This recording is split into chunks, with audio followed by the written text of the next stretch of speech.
खबरों की तरफ रुख करते हैं तो उत्तराखंड के मुख्यमंत्री को एक बार फिर से बदल दिया गया है। तीरथ सिंह रावत ने कल इस्तीफा दिया था, जो जाहिर सी बात थी कि अब उत्तराखंड का मुखिया कोई दूसरा व्यक्ति होने वाला था। लेकिन सवाल ये कि जिन तथ्यों को बताते हुए तीरथ सिंह रावत ने अपना इस्तीफा सौंपा, क्या बीजेपी को पहले इन बातों का इल्म नहीं था या उत्तराखंड को बीजेपी ने परिवर्तन की प्रयोगशाला समझ रखा है?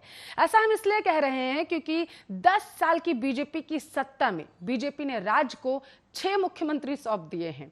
आज आपको बताते चले, राज्य को अपना नया मुखिया भी मिल चुका है। पूरा मामला आप इस रिपोर्ट में देखिए और समझिए।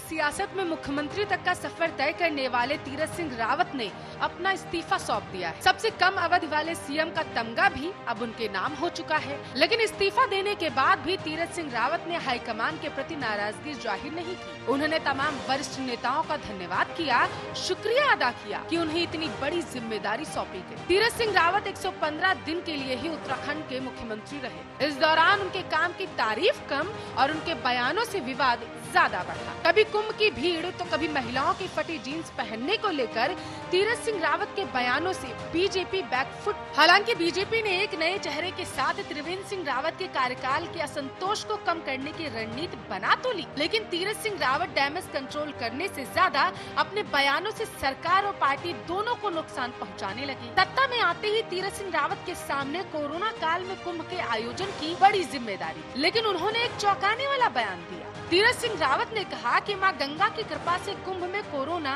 नहीं फैलेगा। फिर उन्होंने प्रधानमंत्री मोदी की तुलना भगवान से कर दी। इसके बाद लोगों ने तीरथ सिंह रावत का संस्कार पुराण भी सुना, जिसमें वो फटी जींस पहनने वाली महिलाओं को संस्कार का पाठ पढ़ा रहे। फिर तीरथ सिंह रावत ने इतिहास बदलते हुए भारत को अमेरिका का गुलाम बता दिया और ज्यादा राशन पाने को एक ऐसा फॉर्मूला बता दिया जिसे सुनकर बीजेपी के नेताओं ने भी अपना सिर पकड़ लिया। तीरथ सिंह रावत ने कहा था कि भारत 130 से 135 करोड़ लोगों की आबादी का देश आज भी राहत महसूस करता है। अन्य देशों की अपेक्षा हम लोग 200 साल अमेरिका के गुलाम थे। पूरे विश्व के अंदर उसका राज था, कभी सूरज छिपता ही नहीं था, ये कहते थे, लेकिन आज के समय में वो डोल गया।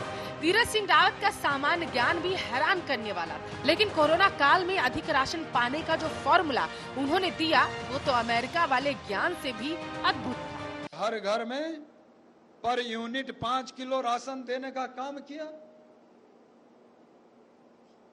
जिसके 10 थे तो 50 किलो आ गया, 20 थे तो क्विंटल आ गया, 2 थे तो 10 किलो आ गया। लोगों ने स्टोर बना लिए, खरीदार सामने ढूंढ लिए। इतना बढ़िया चावल आया, कभी अपने आप भी लिया नहीं सामान्य जीवन में भी, आपदा के समय।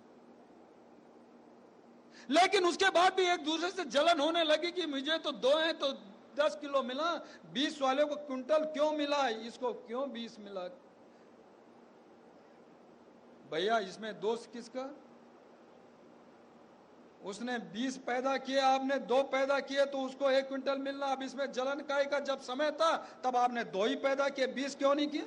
वैसे इससे पहले भी फटी जीन्स पर तीरथ सिंह रावत का बयान उन्हें देश भर में पहले ही मशहूर कर चुका था। बीजेपी ने तीरथ सिंह रावत को गेम चेंजर समझकर मैदान में उतारा था, लेकिन उनके बयान अपनी ही पार्टी पर भारी पड़ने लगे। हालांकि तीरथ सिंह रावत का कहना है कि उत्तराखंड संवैधानिक संकट टालने के लिए उन्होंने इस्तीफा सौंपा है, क्योंकि नियमों के मुताबिक मुख्यमंत्री बनने के 6 महीने के अंदर उन्हें विधानसभा का सदस्य बनना था। लेकिन संविधान के आर्टिकल 151 के मुताबिक अगर विधानसभा चुनाव में 1 साल से कम का समय बचता है तो वहाँ उपचुनाव नहीं कराए जा सकते। 3 महीने में तीरथ सिंह रावत कोई ऐसा करिश्मा नहीं कर पाए कि उन्हें आगामी चुनाव का चेहरा बनाया जा सके। जानकारी के अनुसार तीरथ सिंह रावत ने विधानसभा चुनाव लड़ने को लेकर भी कोई उत्सुकता नहीं दिखाई। पार्टी में भी उनके खिलाफ विरोध की आवाजें अब तेज हो गई। आलकमान को यह डर सता रहा था कि अगर विधानसभा चुनाव के बाद तीरथ सिंह रावत की लोकसभा सीट पर उपचुनाव करना पड़ता है और अगर उसके नतीजे अनुकूल नहीं होते हैं तो केंद्रीय नेतृत्व की मुश्किलें अब बढ़ सकती हैं। आपकी जानकारी के लिए आपको बता दें कि बीजेपी को कई बार उत्तराखंड में सरकार बनाने का मौका मिला। अकेले बीजेपी ने ही राज्य में 6 बार अपने मुख्यमंत्रियों को बदला है। अब 7वीं बार फिर वे ऐसा कर नए सियासी समीकरण साधने का प्रयास कर रहे हैं। साल 2002 में जब उत्तराखंड को अलग राज्य घोषित किया गया था, तब बीजेपी के नित्यानंद स्वामी को सीएम पद दिया गया। उन्होंने कुछ समय के लिए उस अंतरिम सरकार को संभाला भी, लेकिन फिर 1 साल पूरा होने से पहले ही उनकी जगह भगत सिंह कोश्यारी को मुख्यमंत्री बना दिया गया। बताया जाता है कि 2002 के विधानसभा चुनाव को देखते हुए बीजेपी ने यह बड़ा फैसला लिया था। अब सीएम जरूर बदल गया, लेकिन बीजेपी पहाड़ी राज्य में फिर अपनी सरकार नहीं बना पाई। 2002 के चुनाव में इसके बाद कांग्रेस ने शानदार प्रदर्शन करते हुए पहली बार उत्तराखंड में अपनी सरकार बनाई। नारायण दत्त तिवारी को मुख्यमंत्री पद की शपथ दिलाई गई। वे राज्य के इकलौते ऐसे मुख्यमंत्री रहे जिन्होंने अपना 5 साल का कार्यकाल पूरा किया है। उस समय कांग्रेस के प्रदेशाध्यक्ष रहे हरीश रावत ने कई मौकों पर एनडी तिवारी के खिलाफ नाराजगी व्यक्त की थी। हाईकमान से भी लगातार संपर्क साधा जाता था, लेकिन फिर भी एनडी तिवारी ने बड़ी ही सूझबूझ से अपनी सरकार को बचाया भी और अपना 5 साल का कार्यकाल भी पूरा किया। एनडी तिवारी के बाद 2007 में एक बार फिर बीजेपी की उत्तराखंड में वापसी हुई और उन्हें लोगों द्वारा स्पष्ट जनादेश दिया गया। मुख्यमंत्री के रूप में मेजर जनरल बीसी खंडूरी को चुना गया। अब उन्हें सत्ता को संभाले 2 ही साल हुए थे कि खबरें चल पड़ी कि कई विधायक खंडूरी साहब से नाराज हैं। उस नाराजगी का परिणाम बीसी खंडूरी को अपनी कुर्सी खोकर चुकाना पड़ा।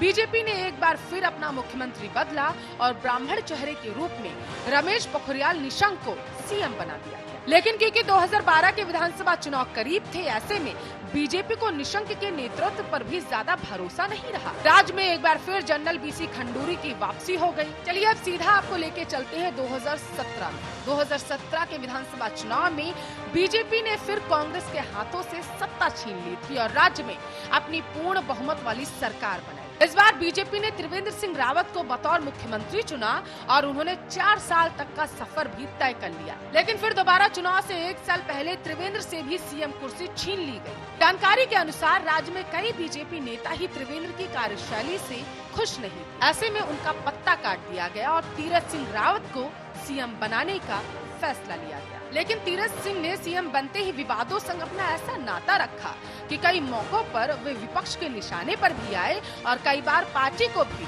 उनके बयानों पर सफाई पेश करनी पड़ी। अब उनको सीएम बने 4 ही महीने हुए थे, उनका इस्तीफा भी राज्यपाल को सौंप दिया गया। वजह बताई गई कि अभी राज्य में उपचुनाव नहीं हो सकते, इस वजह से संवैधानिक संकट खड़ा ना हो, इसलिए इस्तीफा दे दिया गया। अब फिर उत्तराखंड में चुनाव करीब है, राज्य को फिर नया सीएम मिलने जा रहा है। फिलहाल आपको बता दें कि लगातार हो रहे उत्तराखंड में नाटक के बीच अब पुष्कर सिंह धामी को उत्तराखंड का नया मुख्यमंत्री बना दिया गया।